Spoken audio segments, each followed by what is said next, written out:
आदर सहित यथा योग्य सम्मान एवं अभिवादन भी हमारे द्वारा नियमित रूप से प्रतिदिन कुंडली फलादेश पर आधारित कक्षा आयोजित की जाती है। बहुत ही जल्द हमारे द्वारा पूर्ण बेसिक से लेकर फलादेश तक की कक्षा आयोजित की जाने वाली है। यदि आप उस कक्षा में शामिल होना चाहते हैं तो स्क्रीन पर दिख रहे नंबर पर व्हाट्सएप पर कक्षा में शामिल हो सकते हैं। साथ ही यदि आपने अभी तक अपने इस चैनल को सब्सक्राइब नहीं किया है तो सब्सक्राइब अवश्य कर ले। और आइए चलते हैं, अब आज की विषय वस्तु शुरू करते हैं। यहाँ पर दाम्पत्य जीवन कैसा होगा आप सबों ने बतलाया था। आप सबों ने यह भी बतलाया कि सातवां भाव प्रीत की है। आप सबों ने यह भी बतलाया कि गुरु की दृष्टि के कारण सातवां भाव ठीक हो रहा है, उतनी खराब नहीं है जितना खराब होना चाहिए, क्योंकि कुंडली में मंगल देव है तो अपने मित्र राशि के भी हैं। अगर कुंडली मांगलिक है तो हम लोगों ने कल परसों की ही कक्षा में पढ़ा था कि अर्क इंदु क्षेत्र जाता नाम होम दोषे न विद्यते, यानी कि अर्क और इंदु यानी कि सिंह राशि के मंगल देव हो या इंदु कर्क राशि के मंगल देव हो। अर्क इंदु क्षेत्र जाता नाम होम दोषे न विद्यते।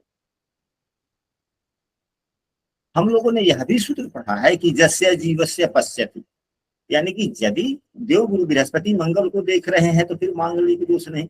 अगर आंशिक मांगलिक दोष है भी तो उसका परिहार हो जा रहा है। चलिए, तो इससे दाम्पत्य जीवन पर प्रभाव, लेकिन भाव का पाप कर्तरी में होना, भाव में उग्र ग्रहों का होना, एक नवम भाव जो विवाह का जो संचार होता है कि वैवाहिक जीवन को चलाने के लिए जो हमारे पास में पावर ऑफ स्टील है या आपस में जो एक तालमेल है, वह तो नौवां भाव दर्शाता है। तो नौवें भाव में नीच का ग्रह का होके बैठना। दूसरा एक और ग्रह जो है वह भी नीचाभिलाषी है, वह भी नीचाभिलाषी है, चंद्रमा भी नीचाभिलाषी है।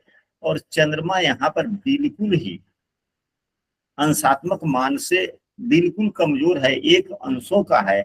और इस जातिया का जन्म चतुर्दशी को, चतुर्दशी के शुरू में ही, यानी कि चतुर्दशी की जो ही शुरू हुई जातिका का जन्म, क्योंकि चतुर्दशी तिथि 12 अंशों का होता है और अमावस्या 12 अंशों का होता है।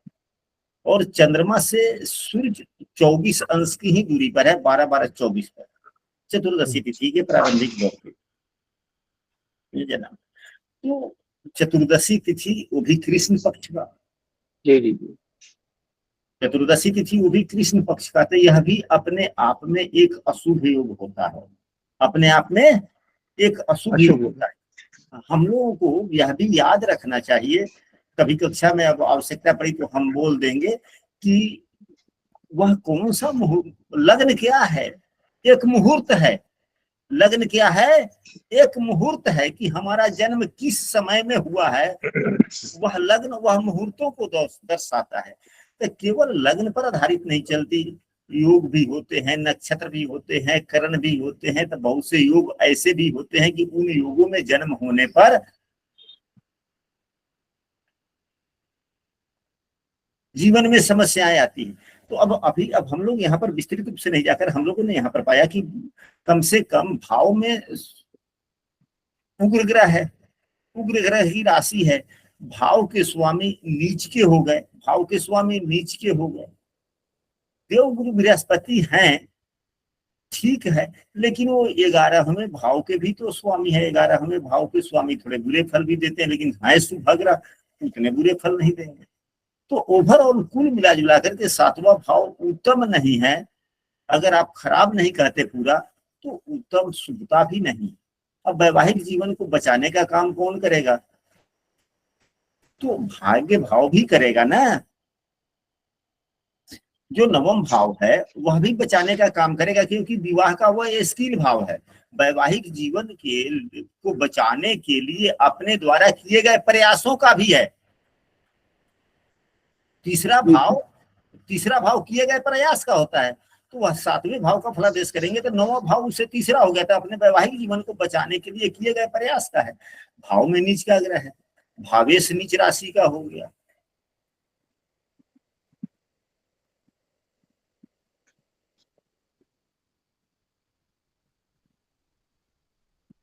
क्योंकि बात किडनी की बीमारी की भी है, अस्वस्थता की भी है। तो वैवाहिक जीवन को यदि हम बचा रहे हैं तो उसमें क्या उपाय करें? फिर आते हैं किडनी के लिए। तो वैवाहिक जीवन बचाने के लिए तो यहाँ पर भाग्य भाव को भी थोड़ा अच्छा ही करना होगा। नीच के सूर्य का उपाय करना होगा, नीच के शुक्र का उपाय भी करना होगा। हालांकि सूर्य देव के लिए नीच के हो चाहे किसी भी स्थिति में हो, सूर्य देव की विनती करना ही काफी हो जाता है। हालांकि नीच ग्रहों के जो वस्तुओं के दान इत्यादि बतलाए गए हैं वो भी किए जा सकते हैं, और उत्तम ही होगा। लेकिन कम से कम शुक्र का तो उपाय करना होगा ना, क्योंकि शुक्र वैवाहिक जीवन के। हाँ हेलो, हाँ बोला बुबू।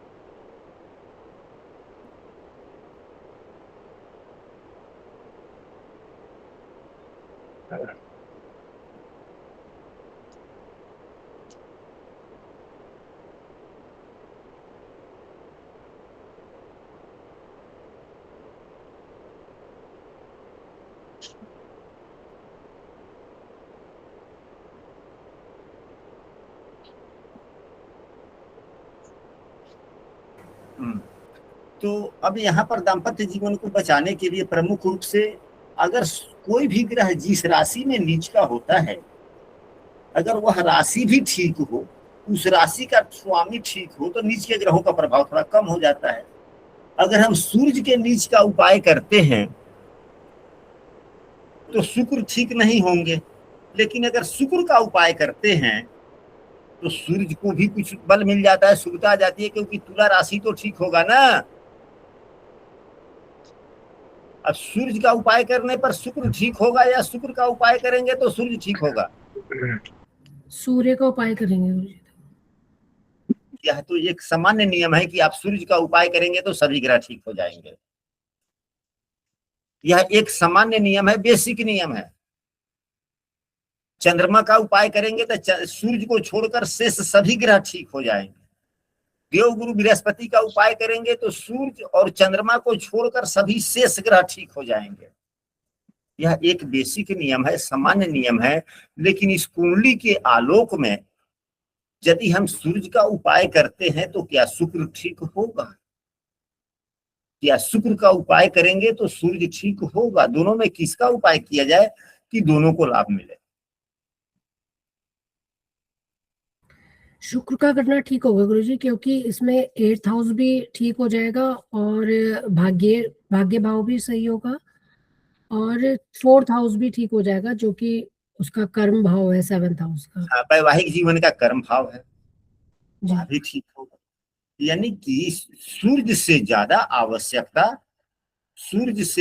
आवश्यकता शुक्र की हो गई, क्योंकि शुक्र देव जो है लग्न कुंडली में योग कारक भी हैं, लग्न कुंडली में योग कारक भी हैं, और नवमांश कुंडली में शुक्र देव पंचम भाव के स्वामी होकर के यह भी अच्छी स्थिति में और वैवाहिक जीवन के नवमांश कुंडली के लग्न में बैठे हुए हैं।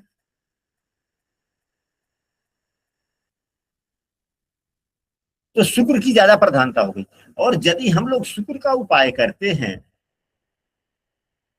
तो इनका सप्तम भाव भी थोड़ा ठीक हो जाएगा, और यह जो 7वें भाव से संबंधित या जो भी किडनी से संबंधित समस्याएं हैं उसमें भी थोड़ा लाभ मिल जाएगा, उसमें भी मिलेगा। हालांकि उपाय इनको दोनों ही ग्रहों के करने चाहिए, उपाय इनको दोनों ही ग्रहों का करना चाहिए, और 2 ग्रहों का नहीं, तीनों ग्रहों का उपाय आवश्यक है। प्रमुख रूप से सूर्य का उपाय इनके पिता करें, चंद्रमा का उपाय इनके माता करें इनके लिए, और शुक्र का उपाय ये अपने द्वारा करें। गुरुजी क्या शनि का भी उपाय करना पड़ेगा कि लग्नेश राहु केतु एक्सेस में है? चलिए अब यहाँ पर शनि की भी बात मैं कर लो। शुक्र का यदि हम उपाय करेंगे तो शुक्र यहाँ पर ग्रहण योग में भी है, राहु का भी उपाय होगा, फिर यहाँ पर शुक्र का उपाय करने के लिए करना होगा ना, क्योंकि शुक्र का अंशात्मक मान 19 है, राहु का अंशात्मक मान 12 है, 6-7 अंशों का अंतर है, तो 6-7 अंश तो प्रभाव देते ही देते हैं ना, तो कुछ ना कुछ तो प्रभावी हो गया।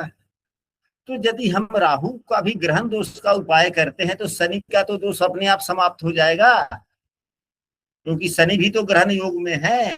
और शुक्र का उपाय करेंगे तो शनि का भी उपाय हो जाएगा, राहु का भी हो जाएगा ना। जी। और अंतर दशा भी शुक्र की ही चल रही है, जो 2028 तक चलने वाली है। अभी शुक्र का 2 उपाय साल बहुत चलेगी। जरूरी है सर। हाँ जी, शुक्र का उपाय तो सबसे जरूरी है सर, जो आपने मतलब सही बताया, उससे क्या ही भाव ठीक हो रहे हैं सर। तो सभी ग्रहों अभी अंतरदशा भी है इन्हीं की, और जब शुक्र का उपाय करते हैं ना, अगर खूब बढ़िया ढंग से किया जाए तो शुक्र का उपाय करने पर गुरु भी कुछ प्रसन्न होते हैं। हालांकि पूरे प्रसन्न नहीं होते, तो हल्के प्रसन्न जरूर हो जाते हैं, क्योंकि उपाय हम वैदिक नियमों से करते हैं, धार्मिक नियमों से करते हैं। और जब आप धार्मिक नियमों का, वैदिक नियमों का जब आप अनुपालन करने लगते हैं तो अपने आप गुरु ठीक होने लगते हैं।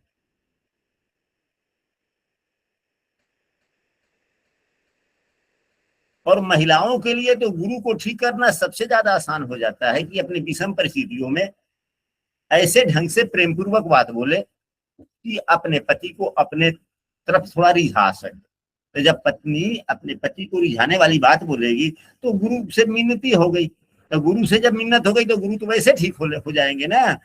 जब हम शुक्र का उपाय करेंगे तो कुछ धार्मिक काम करेंगे, वैदिक काम करेंगे, शास्त्रोक्त काम करेंगे, तो फिर जब शास्त्रोक्त काम करते हैं, वैदिक धर्मों से काम करते हैं, तो गुरु वैसे भी कुछ ठीक होते हैं।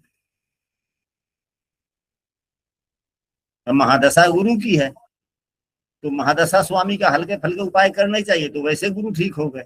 शुक्र का भरपूर उपाय करेंगे तो राहु केतु का भी उपाय हो गया, शनि का भी, लग्नेश का भी उपाय हो गया।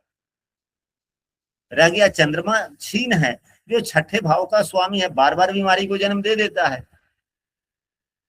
चतुर्दशी का योग है, तो उसका उपाय जातिका के माता अपने व्रत त्योहार के द्वारा करे।